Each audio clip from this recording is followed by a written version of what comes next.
Olá pessoal, boa noite. Vamos chegando então. Chegou o nosso grande dia da Masterclass. Vocês que já vêm nos acompanhando de algum tempo. A gente também, junto com todo o nosso suporte, estamos preparando esse conteúdo especial para vocês, um conteúdo muito importante.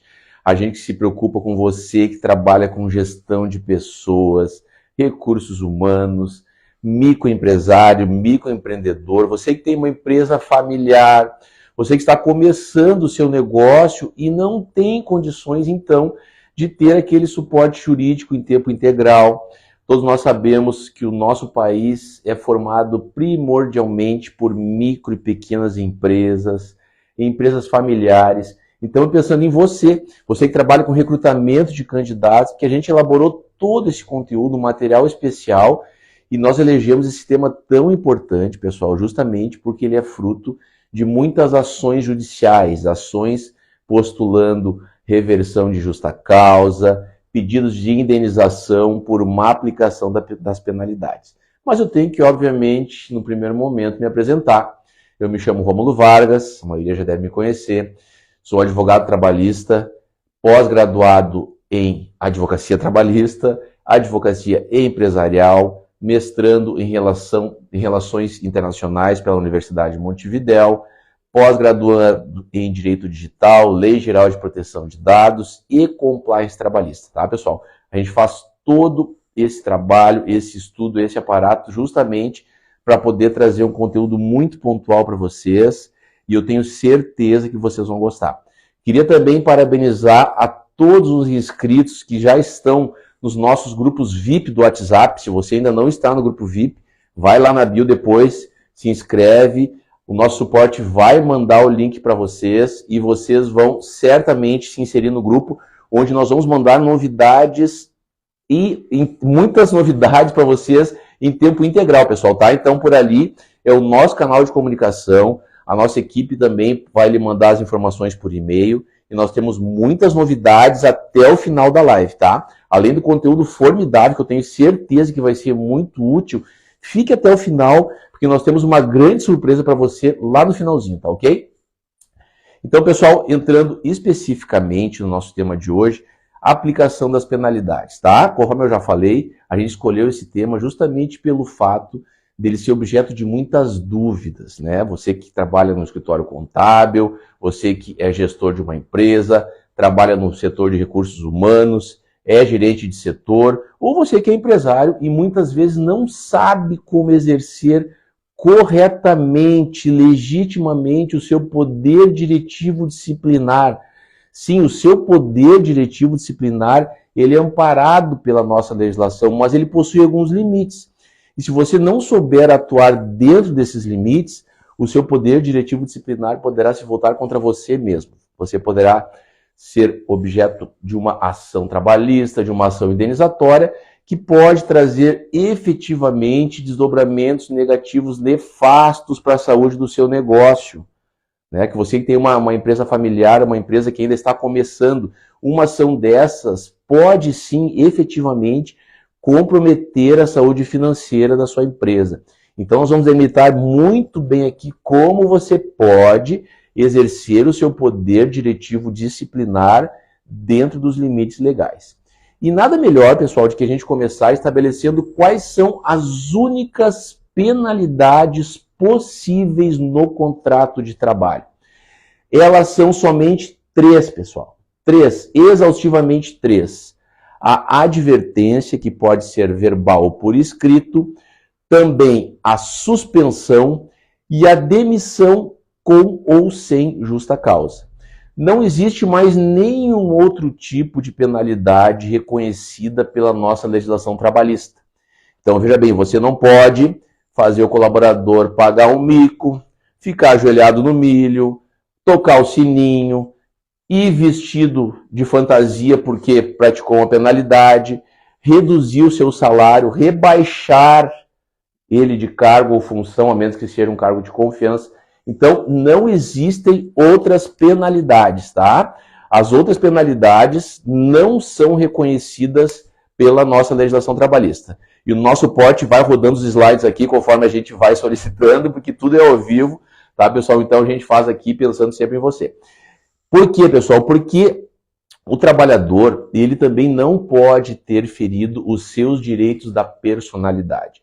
Então, toda e qualquer penalidade que não seja uma dessas três que eu falei aqui anteriormente é ilegítima, não é reconhecida por lei e é passível de uma indenização, de uma ação indenizatória, justamente por ferir os direitos da personalidade do trabalhador. O trabalhador ele tem direito à sua honra, à sua imagem, à sua reputação. Afinal de contas, a vida profissional dele não se exaure num único emprego, então ele não pode ter de forma alguma a sua personalidade desrespeitada, e subentende por direitos da personalidade todos aqueles contidos no artigo 5º da Constituição Federal, direito à honra, à imagem, à reputação, né, e todos eles. Mas ainda, pessoal, o TST, o Tribunal Superior do Trabalho, estabelece objetivamente quais os critérios que devem ser atendidos para que a penalidade aplicada seja considerada legítima. O primeiro deles, pessoal, é a tipicidade da conduta. Ou seja, a conduta faltosa, ela deve estar descrita dentre os itens elencados no artigo 482 da CLT, que trata sobre a justa causa, né, do trabalhador, ou então no regulamento interno da sua empresa, tá? Depois, mais tarde, eu vou trazer alguns detalhes sobre o regulamento interno, uma vez que é um instrumento muito importante que pode ser utilizado em defesas trabalhistas e que através dele você consegue cientificar o seu colaborador de quais as condutas a empresa não tolera, quais as que são proibidas e quais as repercussões em caso de transgressão. Porque o artigo 482 da CLT ele é um pouco mais genérico, ele traz situações genéricas, mas você pode fazer um regulamento interno que vai tratar sobre situações mais peculiares dentro da sua organização empresarial, tá? Então, a conduta tem que estar tipificada por escrito no artigo 482 da CLT ou então no regulamento interno da empresa. Além disso, essa infração tem que ser cometida obrigatoriamente por um funcionário com vínculo empregatício, tá ok? Não pode ser aplicada a um terceirizado, a um funcionário autônomo, né, uma pessoa que presta serviço. Ela tem que ter sido praticada, essa infração, por um colaborador que possua vínculo empregatício com a empresa, por óbvio, tá? E mais, deve estar caracterizado o dolo ou a culpa do infrator, desse colaborador faltoso. O dolo, como todos nós sabemos, é a vontade livre e consciente de praticar a infração, e a culpa é quando ele, mesmo sem essa vontade explícita, ele age assumindo o risco de produzir o resultado. Ele sabe que aquela conduta pode trazer um resultado nefasto e mesmo assim ele, de forma negligente, imprudente ou com imperícia, ele vai lá e pratica, e essa conduta acaba tendo, já entrando no outro requisito, um nexo de causalidade entre a sua conduta e o dano causado à empresa, a um terceiro, enfim, tá? Que é justamente o nosso quarto requisito. Além disso, pessoal, adequação e proporcionalidade, tá? Por que adequação e proporcionalidade? Você não pode, já numa primeira falta praticada pelo seu empregador, aplicar uma penalidade mais severa, né? O Tribunal Superior do Trabalho, a legislação trabalhista, determina que há a necessidade de haver uma adequação, que ela seja proporcional, tá, àquela infração cometida pelo seu colaborador, tá? Outro requisito importantíssimo, imediaticidade. Por que imediaticidade? Se você não agir prontamente, tá? Logo que você tenha ciência da infração, logo que você tenha certeza da autoria da infração, se você não agir prontamente aplicando a penalidade, fica configurado, pessoal, o perdão tácito, que nós vamos falar também logo mais adiante sobre o que é, na verdade, o perdão tácito, que é justamente a tolerância patronal em relação àquela conduta e que pode trazer para você, empresário, para você que é gestor, para você que é um gerente de setor, repercussões negativas no exercício do seu poder disciplinar logo ali na frente, tá? Então, se você tolerou a conduta, se você não aplicou a penalidade pontualmente, essa situação pode trazer um prejuízo mais adiante, que nós vamos tratar especificamente sobre isso logo mais, tá? Além disso, singularidade da punição. Você não pode aplicar duas punições pela mesma conduta, tá, pessoal? O colaborador faltou, você não pode aplicar duas advertências de uma vez só por ele ter faltado uma vez, tá? E outro requisito muito importante, pessoal, que a gente tem que observar, é o caráter pedagógico da penalidade. Tá? A gente não pode usar estes atributos que a lei nos confere para penalizar, humilhar o colaborador, causar um sentimento de vergonha, submeter ele a uma situação vexatória perante seus colegas de trabalho. A penalidade ela deve ter um caráter educativo, um caráter pedagógico, né? E a partir desse caráter pedagógico é que você traz um sistema todo educativo, trazendo para o seu colaborador uma filosofia de que aquilo foi praticado porque ele infelizmente incidiu numa conduta faltosa, né? Ele tem que saber que aquilo serviu para que ele não volte a praticar aquela conduta novamente. Ele vai ser advertido de que se ele voltar a reincidir, essa penalidade vai progredir para alguma coisa mais severa, pode trazer repercussões na sua remuneração, pode ensejar a aplicação da justa causa. Então, esse caráter pedagógico ele é muito importante. Mas, afinal de contas, pessoal, que é a pergunta que todo mundo deve estar querendo saber aqui hoje, tá? A justa causa pode ou não ser aplicada diretamente? Eis a questão, tá? Todos nós sabemos, todo mundo já deve ter se defrontado aqui com alguma situação de um familiar, de um parente, de um amigo, que chegou no trabalho e teve a justa causa aplicada diretamente, né? Muitas vezes sem uma motivação tão grave.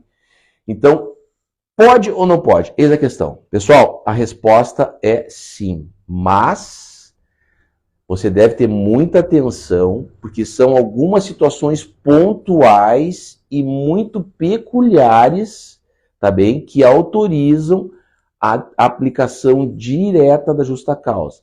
São aquelas situações em que acontece a quebra da confiança do pacto laboral, tá bem? Ou seja, aquela situação, aquela penalidade e aquela infração tornam inviável a continuidade do vínculo de emprego. Não há mais como ter uma continuidade, não existe mais confiança entre o empregador e o empregado.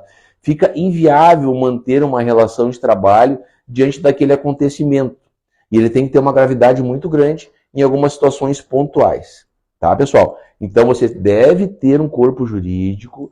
Caso essa situação aconteça, submeta essa questão a uma avaliação desse corpo jurídico para que ela possa lhe dizer se efetivamente é permitido aplicar diretamente ou não a justa causa. É muito importante, então, atentar a isso. Outra situação importante, pessoal, é evitar que a penalidade seja comunicada por e-mail ou então pelo aplicativo WhatsApp, jamais no grupo da empresa, né, pessoal? Em hipótese alguma, colocar lá no grupo que o funcionário sofreu uma penalidade, que ele está sendo advertido, suspenso ou demitido por justa causa, de forma alguma, tá? Ou então, na frente dos demais colaboradores. A aplicação da penalidade, ela possui uma série de formalidades, além do documento escrito, que nós vamos tratar aqui logo mais, mas também um ritual que deve ser atendido, esse colaborador deve ser chamado no local reservado, ele deve entender por qual razão está sendo imposta uma penalidade, né? Ele deve também estar ciente de que aquela penalidade só foi aplicada porque ele praticou determinada infração. Então, toda uma metodologia, tá, pessoal, para não submeter o colaborador a uma situação vexatória que possa efetivamente o colocar em situação de descrédito, de menosprezo perante seus colegas, tá bem? Outra questão importante, pessoal, jamais se deve anotar a penalidade na carteira de trabalho do colaborador, tá ok? Não é permitido fazer anotações dessa natureza na carteira de trabalho do seu colaborador, tá? Isso é considerado uma anotação desabonadora, passível, sim, de indenização por danos morais. E mais... interromper. O pessoal tá achando que é uma gravação, de tão bem que você tá falando. Ah, é? Não é uma gravação, pessoal, tá? Ao vivo mesmo, tá bom? O pessoal tem algumas dúvidas. Ah, vamos lá. Pessoal, reunindo as dúvidas aqui, depois ao final tu vai sanando algumas. Perfeito, tá. Pessoal, assim, como a gente estuda bastante, a gente faz uma análise diária dos julgados do TST. Quem nos acompanha aqui, toda nessa equipe de suporte, depois eu queria poder mostrar todas as pessoas que nos rodeiam aqui, queria agradecer também já antecipadamente, tá? Então nós vamos selecionar 10 perguntas para responder ao final, é ao vivo e a cores, tá, pessoal? Agora hoje é segunda-feira, dia 17 de abril, agora são exatamente 20 horas e 15 minutos, tá, pessoal? Aqui é tudo ao vivo, não tem gravação, não tem nada. Então até o pessoal brinca comigo, eu tenho aqui a minha equipe, a Carol, o Everton, o Fabiano, que quando a gente faz a gravação dos cursos, poucas vezes se repete, né, pessoal? Mas... E aí eu pergunto, deu certo, pessoal? Tá ok. Então, a gente tem esse desprendimento, essa facilidade, mas a gente já vem trabalhando há bastante tempo, tá, pessoal, com conteúdos digitais. Então, a gente vem desenvolvendo vídeos, um material digital, e isso acaba fazendo parte do nosso DNA, do nosso dia a dia, e traz essa facilidade pra gente. Então, as dúvidas serão respondidas, tá? Eu não consigo responder todas agora, mas depois a gente tem ali os grupos VIP do WhatsApp, nós temos outros vias de acesso que vocês podem chegar até a gente para que a gente possa responder todas as perguntas de vocês. Mas podem ir mandando aí, tá, pessoal? E o meu suporte aqui é a Carol, o Fabiano, a Tamires, minha esposa, o Everton, vão me passando. Na medida do possível, a gente vai respondendo todas as perguntas. Eu sei que é um tema que suscita muitas dúvidas, muito polêmico, porque, como eu falei anteriormente, todos nós conhecemos uma pessoa que já passou por esse tipo de situação. Seja na questão de aplicar penalidade, seja na questão de sofrer a penalidade. Porque a justa causa, pessoal, ela traz desdobramentos financeiros muito negativos para o empregado. Ela suprime vários direitos rescisórios, suprime o direito de receber o seguro-desemprego, suprime o direito de receber a multa de 40% do FGTS, de sacar o FGTS.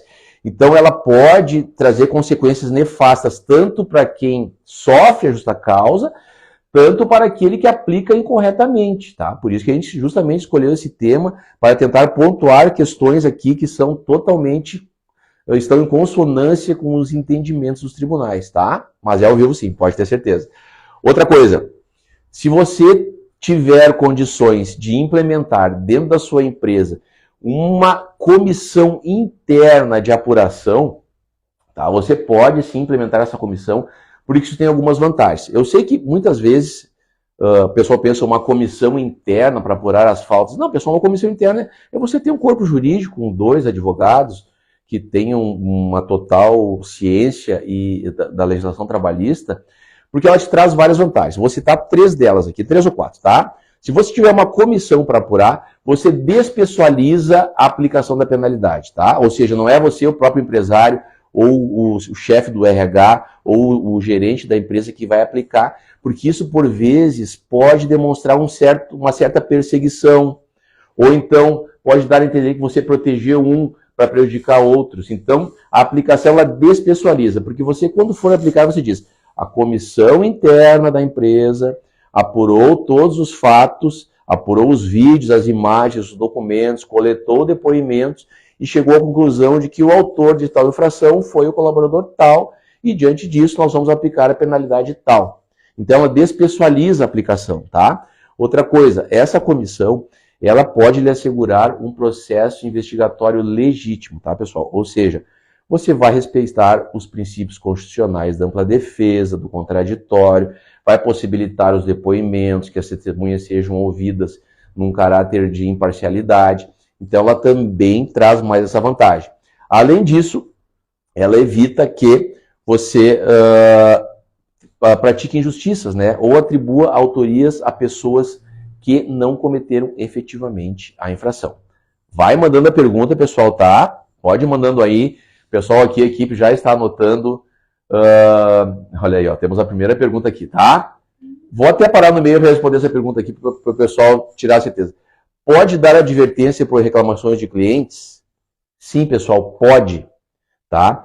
Desde que você averigue se as reclamações são efetivamente pertinentes, tá? E mais uma questão de você ter uma comissão interna de apuração. Por qual razão, pessoal? Porque se as reclamações começam a ser muito recorrentes, elas podem dar a entender que você está agindo com certa desídia, com desleixo no atendimento ao cliente. E essa sim é uma causa expressa que autoriza a aplicação num primeiro momento de uma advertência por escrito, tá? Que seria, no caso, por exemplo, a desídia ou o desleixo. Então, reclamações de clientes podem sim, quando bem apuradas, certo? Quando reiteradas, podem dar ensejo à aplicação de uma advertência por escrito num primeiro momento, tá bem? E justamente falando da advertência, chegamos nela agora aqui, ela é a mais branda, tá, pessoal? A advertência é a penalidade mais branda. Ou seja, são as situações mais comuns de advertência. Falta justificada, atraso no horário de trabalho, utilização do celular no horário de trabalho, desleixo, o baixo rendimento também pode ser uma causa de aplicação de advertência, certo? Se a infração for mais leve, ela pode sim ser aplicada verbalmente.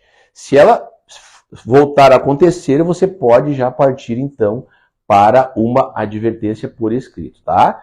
Quando você tiver dado a advertência verbal no primeiro momento, na advertência por escrito, é importante que você faça constar que aquele colaborador já havia sido advertido verbalmente no momento pretérito e que agora, ante a sua reincidência, voltou a ser advertido novamente, dessa vez por escrito, tá? Então, ela é a penalidade mais branda, certo? E é aplicada normalmente nessas situações que eu falei aqui. E a reclamação de cliente, para você que perguntou, se elas forem reiteradas, sim, ela pode ser uma causa ensejadora da aplicação de penalidade, tá bem? Depois da advertência, temos a suspensão, tá? Ordinariamente, pessoal, normalmente a suspensão, ela acontece depois de 3 advertências já por escrito, caso esse colaborador continue reincidindo naquela conduta faltosa, ele foi advertido, teve o caráter pedagógico, lhe foi explicado que aquela conduta não é tolerada, ele reincide mais uma vez, mais uma vez, na terceira reincidência, você já pode evoluir para a suspensão, tá? Como funciona a suspensão? A suspensão, como eu falei antes, ela prescinde de advertências anteriores, a menos que a infração seja de um caráter mais grave, tá, pessoal? Sempre tem que ser apurado caso a caso. E ela pode se dar de 1 até 30 dias.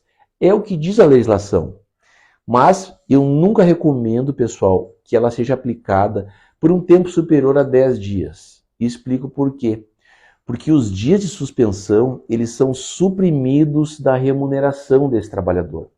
E essa supressão pode lhe causar uma diminuição econômica muito significativa, tá? Que pode comprometer a sua subsistência, a mantença dos seus dependentes econômicos. Então, a gente sempre recomenda que a primeira suspensão seja de 3 dias, né, mais ou menos, a segunda de 5 e no máximo 10, tá, pessoal? No máximo 10, nunca mais que 10 em razão dessa questão. Além disso, a suspensão, ela também suprime o direito ao recebimento do descanso semanal remunerado. Tá? Ela suprime esse direito, então ela também traz mais essa consequência, tá? E agora chegamos então na penalidade mais grave do contrato de trabalho, que é justamente a demissão por justa causa, tá, pessoal? Pessoal, essa penalidade, se ela não atender todos os requisitos, se ela não for muito bem embasada, muito bem fundamentada, se o documento escrito, que nós vamos mostrar aqui alguns exemplos, não for muito bem redigido, ela vai ser anulada. Ela vai ser revertida em juízo. Se ela for inconsistente, se o enquadramento legal do documento estiver errado, ela vai ser anulada. Ponto. Ah, mas ele cometeu isso. Não interessa. Você tem que se atentar às formalidades legais. Ah, mas isso é muito complicado, né? Sim, precisa. Porque a legislação trabalhista no nosso país tem o trabalhador como hipossuficiente. Ele goza de uma proteção legal, certo? E como eu falei antes, essa penalidade ela é nefasta, ela traz repercussões econômicas muito negativas para o trabalhador. Então, se você não seguir todo o itinerário, todo um passo a passo, a justa causa vai ser revertida. E normalmente uma ação que postula a reversão da justa causa vem com aquele combinho da indenização por danos morais. Você vai ter que, algumas vezes, até reintegrar o seu colaborador, pagar todas as verbas rescisórias e ainda uma indenização por danos morais. Então, ela precisa obrigatoriamente, né, Carol? Tudo certo aí? O pessoal tá gostando? Tá. Vamos avisar que no final da live a gente vai ficar uns 15 minutinhos para responder. Ah, tá. Vamos responder as perguntas, então. O pessoal tá anotando aqui, pessoal, na medida do possível, a gente vai responder tudo que for possível hoje, tá? As perguntas, tá bem? Então, ela deve, justa causa, tá? Ser precedida de advertências, como eu falei. Novas reincidências, ela deve partir, então, para a suspensão, mais uma suspensão para somente após ser aplicada a justa causa. Ah, mas eu estou com dúvida, estou com medo de aplicar a justa causa e ela ser revertida. Então, demite sem justa causa. Ah, vou pagar maiores valores de verba decisória. Vai, mas você não corre o risco de uma ação indenizatória. Tem dúvida? Não quer mais que o colaborador trabalhe? Está incompatível? Demite, mas não aplica a justa causa. Demite sem justa causa. Você tem essa opção também. Entendeu? Então é muito importante. A justa causa, ela tem algumas situações, como eu falei antes, que ela pode ser aplicada diretamente, mas são situações muito excepcionais, pessoal, que devem ser submetidas à apreciação de um corpo jurídico, de um advogado da sua confiança. Especialista, né? Por favor. Tá? Então, dentre as formalidades das penalidades, nós temos o documento escrito, tá? O documento escrito, pessoal, ele é fundamental que esteja bem redigido, tá? Que ele seja elaborado em consonância com as diretrizes da CLT, do artigo 482, ou então com as normas internas da sua empresa, tá? Que ficam lá constantes no regulamento interno, tá? Esse documento, ele tem que ser apresentado ao trabalhador faltoso, que deve assinar. Ah, se ele se recusar a assinar, tudo bem, você deve, então, coletar a assinatura de 2 testemunhas. Ah, uma testemunha do fato em si, do que ele cometeu? Não, testemunha só de que ele se recusou a assinar. Ah, ninguém quer testemunhar contra ele porque ele era amigo. Pessoal, só vai coletar a assinatura de 2 testemunhas que estão presenciando que ele se negou a assinar o documento. A apuração das faltas foi feita pela comissão, foi feita anteriormente pela gestão da empresa, entendeu? Então, a substituição por 2 testemunhas é quando ele se recusar a assinar. Estou correto, Trevor? É isso mesmo ou não? Perfeitamente. Vamos lá, então. Agora, pessoal, a gente vai citar aqui exemplos, tá? Por que eu não coloquei modelo? Quem me conhece sabe que eu odeio a palavra modelo, porque no direito, tá? No setor jurídico, não existem modelos de nada. Então, não adianta você ligar lá para o seu contador. Ah, eu preciso do modelo de uma advertência, me manda. Não. Ah, eu preciso de um modelo. Por que não tem modelo? Porque cada conduta tem uma tipificação diferente. Se você fizer o enquadramento errado, a sua penalidade vai ser revertida em juízo e você vai sofrer uma ação indenizatória. Então não adianta solicitar modelo, pessoal, tá? O contador, ele é fundamental para a empresa, ele é o pulmão da empresa, mas ele trata das questões contábeis, não jurídicas. Certo? Então o contador não tem obrigação de lhe mandar um modelo de advertência, modelo. O contador tem obrigações e ele é muito útil, ele é vital para a sua empresa. Tão vital quanto a parte de gestão financeira e a parte jurídica. São 3 pilares indissociáveis para a sua empresa ter sucesso. Contábil, jurídico e gestão financeira. Tá? Porém, o contador não tem obrigação de ter os modelos de advertência, porque cada situação é uma situação. Então, nós vamos citar aqui exemplos, tá? Isso aqui é uma advertência, um documento padrão, tá, pessoal? Uma advertência dirigida ao colaborador tal, CTPS número tal, série tal. Respeitosamente, você se dirige a ele, dizendo que vimos por meio dessa, informar que Vossa Senhoria não vem apresentando um comportamento condizente com as normas no desempenho das suas funções, por ter faltado ao trabalho, essa foi por uma falta injustificada, no dia tal. Tem que especificar a data, pessoal. Você não pode aplicar genericamente a advertência, porque ele faltou, mas quando? Como é que você vai chegar em juízo? E o ônus da prova é todo do empregador. O ônus da prova é integralmente do empregador. Não é o trabalhador que tem que chegar lá e provar se ele não faltou, se ele apresentou, é o empregador que tem que comprovar. Por isso que esse documento tem que ser muito bem detalhado. Faltou o trabalho no dia tal, certo? Já adverte que se Vossa Senhoria terá descontado essa falta da sua remuneração, terá suprimido isso do seu descanso semanal remunerado, com base no artigo 473 da CLT, lei número tal. E mais, você, colaborador, fica advertido que a sua atitude descrita encontra amparo no artigo 482, a linha E, desídia. Não é abandono de emprego, não é insubordinação, não é indisciplina. É o que? Desídia. Eis o enquadramento correto para essa advertência. Tá? Por isso que eu estou frisando aqui, pessoal, a questão das formalidades legais, tá bem? Fica também advertido que, em caso de reincidência, novas reincidências, poderá culminar na demissão por justa causa. A assinatura do empregado, do empregador, do empregado e mais das testemunhas, tá? A gente costuma fazer uma notinha de rodapé, uma peculiaridade do nosso escritório, tá, pessoal? Quem quiser depois ter acesso a isso, a gente, né, costumamos fazer. Temos pergunta aqui da advertência? Essa é a pergunta do pessoal quanto à questão de indicar a linha Certo. no documento. Tá. Pessoal, A descrição do fato e adequa aí da linha, né? é fundamental adequar a conduta faltosa a uma das disposições do artigo 482, taxativamente, ou do regulamento interno da sua empresa. Tá? Eu não posso aplicar uma advertência porque o meu colaborador não tomou banho e vem sem tomar banho no trabalho. Isso é outra situação. Ela tem que estar tipificada no artigo 482. Nós já vamos chegar lá, tá? Já vamos chegar em todas as letras ali do 482 ou no regulamento interno. Ela tem que ter uma tipicidade. O que é tipicidade?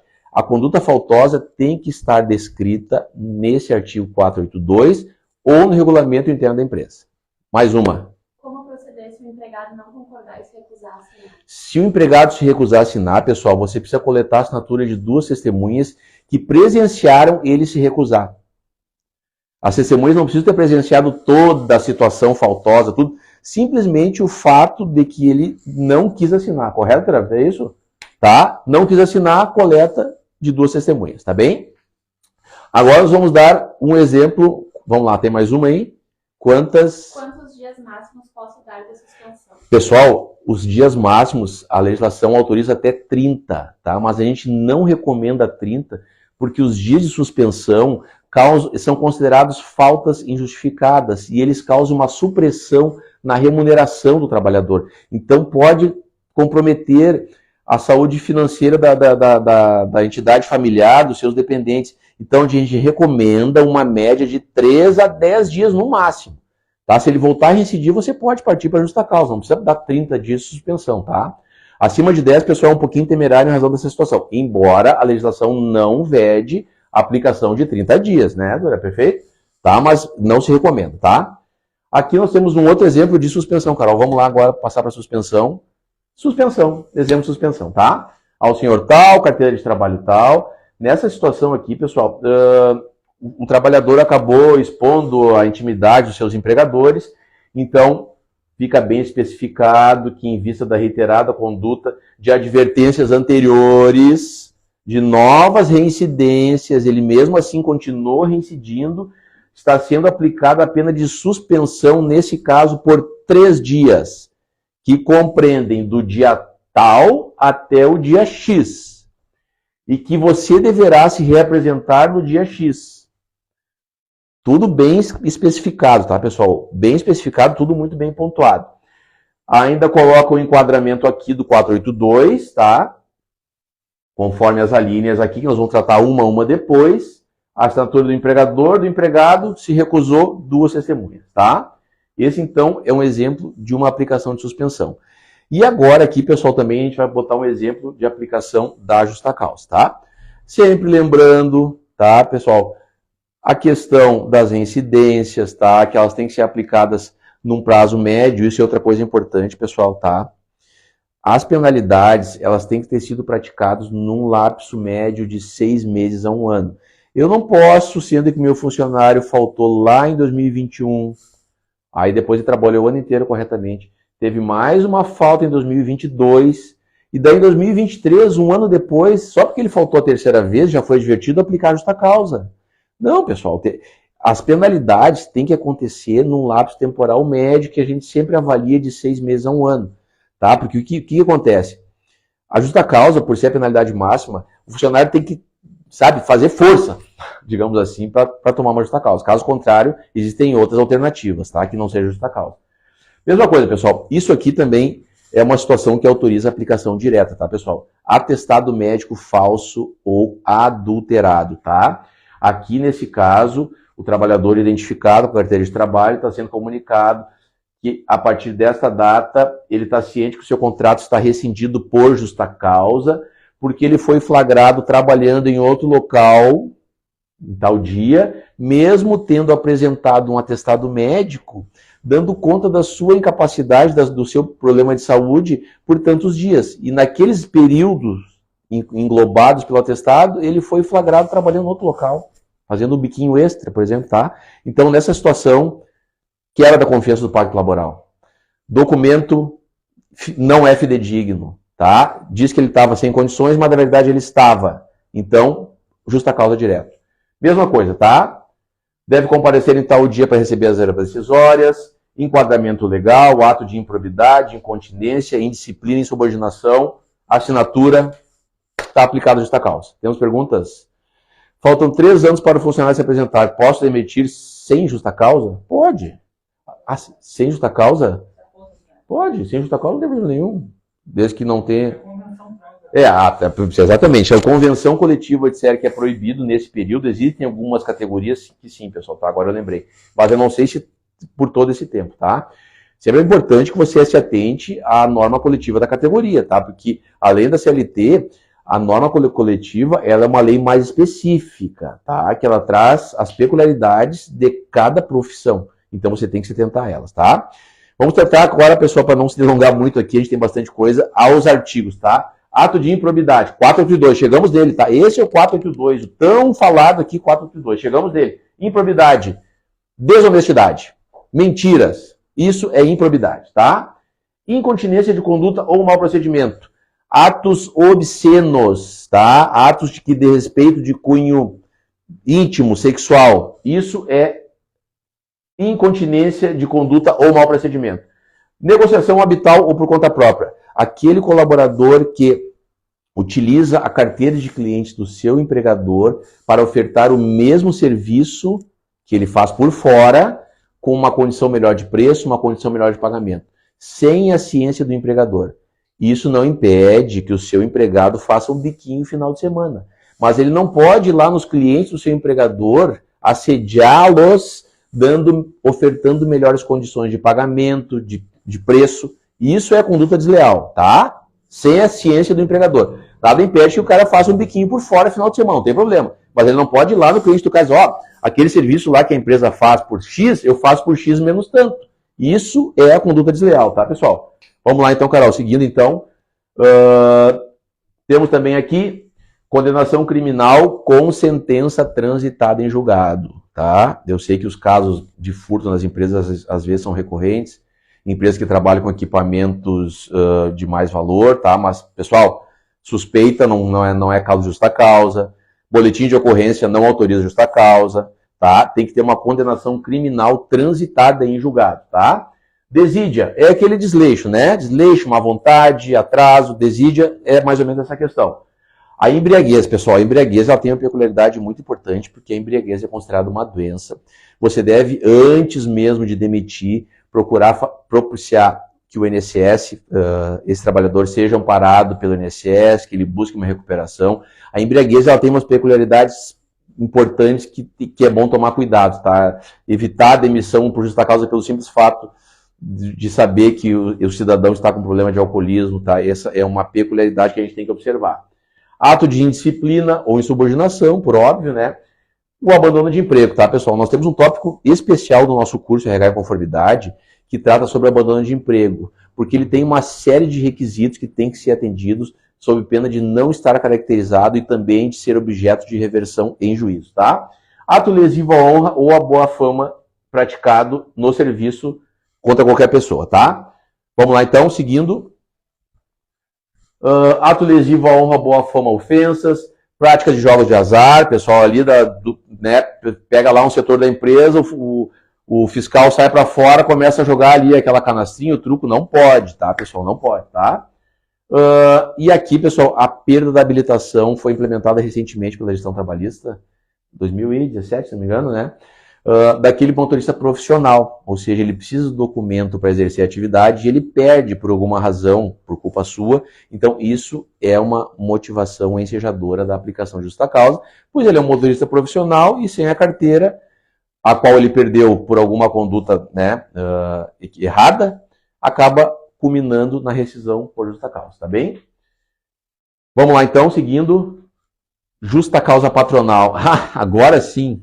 Justa causa patronal? Mas o que é isso? Sim, o seu empregador também pode praticar justa causa e dar direito ao trabalhador de postular a rescisão em juízo. Causas mais comuns, pessoal. Não cumprimento das obrigações, atraso sucessivo no pagamento da remuneração, atraso de 3 meses dos depósitos fundiários, do FGTS, também demanda a rescisão por justa causa patronal. E mais, ordens excessivas, rigor excessivo, fazer o trabalhador praticar determinadas atividades que extrapolam as suas forças, o seu conhecimento, né? São causas que motivam, sim, a justa causa patronal. Tá? Tem várias linhas aqui que eu não vou entrar uma a uma, porque senão nós vamos longe aqui, tá, pessoal? Pode passar de novo, Carol, seguimos então. Mais uma vez. Perdão tácito, tá, pessoal? Aqui eu queria chegar no perdão tácito, são os 2 últimos tópicos, tá, pra gente terminar, que eu quero que vocês fiquem até o final. A gente tem uma surpresinha no final, vale a pena, pessoal, tá? São mais 5, 10 minutinhos, tá? Vale a pena ficar aí, tá? Perdão tácito, pessoal, é aquela penalidade que você deixa de aplicar. Eu sei que o ser humano, a gente tem bom coração, às vezes quer dar uma chance para o empregado, deixa de aplicar a penalidade, mas isso você tem que ter muito cuidado, porque essa tolerância pode fulminar o seu direito de ali na frente aplicar a penalidade ou a justa causa por estar configurado o perdão tácito. Esse termo é utilizado expressamente em julgados dos tribunais trabalhistas no nosso país, pelo Tribunal Superior do Trabalho, de empresas que aplicaram a justa causa e que na sentença o juiz falou expressamente da seguinte forma: tolerou por inúmeras vezes essa conduta e logo ali na frente aplicou a penalidade máxima, sendo que em outras situações não aplicou nenhum outro tipo de penalidade. Isso é o perdão tácito. Então não é ser carrasco, pessoal, é deixar de ter pena ou não ter complacência com alguma situação ou outra. Você tem que ser pontual. Chama um colaborador e diz: olha, eu não queria fazer isso, mas você praticou e eu preciso fazer. Ou porque meu advogado mandou, porque o jurídico solicitou, porque a lei determina, é regra da empresa, não importa. Tá? Se você deixar de aplicar a penalidade, fica prejudicado lá na frente e depois fica refém do seu próprio trabalhador faltoso. Tem que aplicar. Explica, conversa, né, dá o motivo, atribui as questões internas da empresa, mas não deixa de aplicar, senão configura o perdão tácito. E por fim, pessoal, o regulamento interno, tá? O regulamento interno são aquelas normas internas que a empresa pode estabelecer, faz um documento de fácil linguagem, dá um treinamento para toda a equipe. Cada vez que eu contratar um, vou ter que dar o treinamento. Não, grava o treinamento e quando você contratar um colaborador, você dá o vídeo para ele. Essas são as normas da empresa. Esse é o documento que consta todas elas, faz ele assinar, dar ciência de que sabe quais são as normas internas e um termo de compromisso de que ele vai procurar seguir as normas internas. Nesse documento, além de todas as questões não toleradas dentro da dinâmica da sua empresa, você pode também colocar ali quais as penalidades advindas para o caso de transgressões. Não necessita de homologação sindical. Não precisa homologar, desde que as normas do regulamento não venham a ferir as normas da CLT, nem as da convenção coletiva daquela categoria, tá? Muito importante observar isso, tá? Ele é um instrumento importantíssimo para defesas trabalhistas. Em inúmeros julgados nós nos defrontamos com empresas que, com sentenças e acordos que dizem: a empresa possui um regulamento interno, deu treinamento para o colaborador, o mesmo assinou um termo de ciência e mesmo assim seguiu praticando transgressões, não tendo outra alternativa que não fosse demiti-lo por justa causa. Tá? O regulamento interno, pessoal, ele traz mais segurança jurídica para você aplicar as penalidades, ele traz as questões peculiares da sua dinâmica empresarial. Você pode ter uma empresa com poucos funcionários, não tem problema, faça o regulamentozinho interno. Dá um treinamento, cientifica o colaborador, ele vai se sentir mais seguro. Eu trabalho numa empresa organizada, eu sei o que eu posso fazer e o que eu não posso fazer. Ponto. É muito simples, entendeu?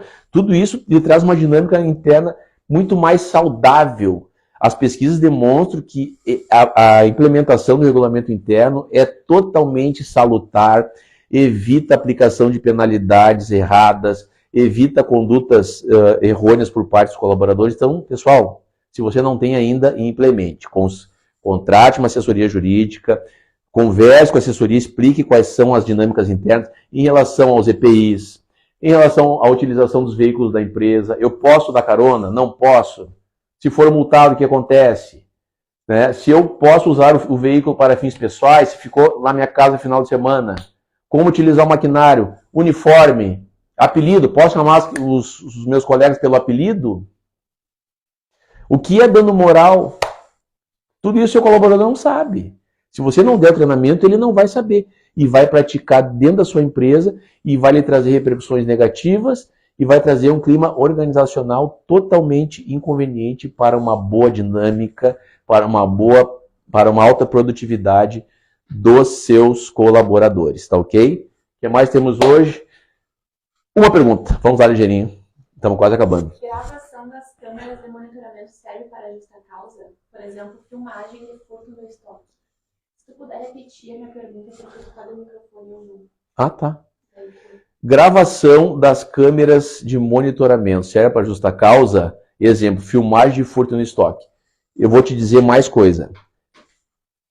Esse módulo nós tratamos especificamente no curso RH em Conformidade, tá? Nesse curso você vai encontrar, além do vídeo monitoramento, já vou chegar nele, fase pré-contratual. O que pode constar no seu anúncio de emprego?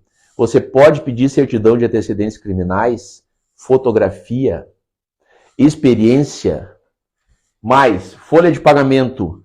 Posso pagar a remuneração do meu colaborador por chave Pix? Sim ou não?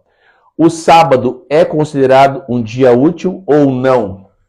Férias. Como funciona o parcelamento? Eu sou obrigado a dar férias se tem um casal que trabalha na minha empresa para os dois no mesmo período? Sim ou não? Mais, regulamento interno e código de conduta. Acabei de falar aqui. Aplicação de penalidades. Tivemos hoje, né, uma bela explanação. Controle de jornada. Trabalhador externo tem direito ao recebimento de horas extras ou não? A legislação diz que não, mas será que é bem assim mesmo? Tudo isso tem aqui, ó, tá? Mais, grupos de WhatsApp. Paga hora extra se mandar solicitação fora do horário?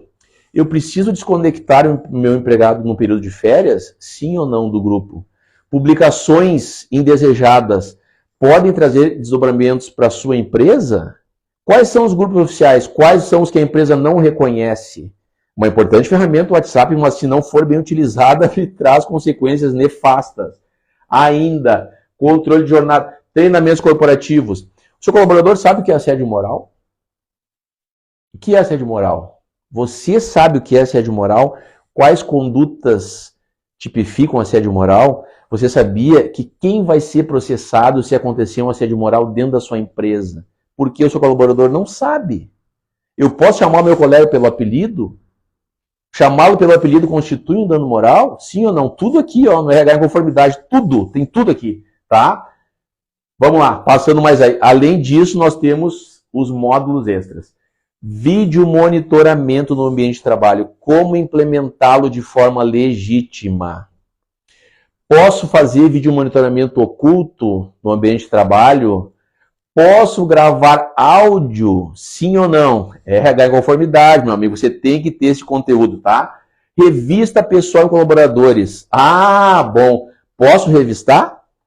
Tem que ser pessoa do mesmo sexo? Pode haver contato corporal?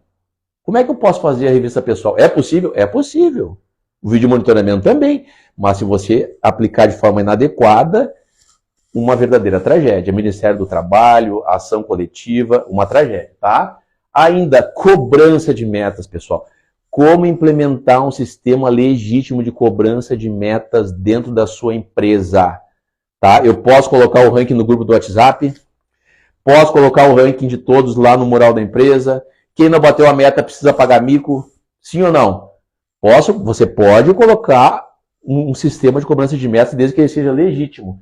E ainda, limite dos poderes patronais. O que é o poder disciplinar, poder diretivo? Todos eles você encontra aqui. E também a Lei Geral de Proteção de Dados, né, pessoal? Esse aqui não pode faltar, tá? Tudo... vamos lá então, pessoal. Abertas as inscrições para esse curso aqui. Pode baixar aqui uma vez, tá? São Até nem fica uma piada. Fala, pessoal, 12 vezes de 49,60. Ah, não, mas não é, né? Não. Pessoal, olha só o presentão que vocês vão ganhar hoje, tá? Todo esse conteúdo aqui, tudo isso aqui, com 10% de desconto para quem está nos grupos VIP do nosso WhatsApp. Se você não está lá, basta você me mandar um direct agora aqui pelo Instagram, que a equipe vai entrar em contato com vocês. Todos vocês que estão no grupo, que fizeram a inscrição, 10% de desconto. Sabe quanto é?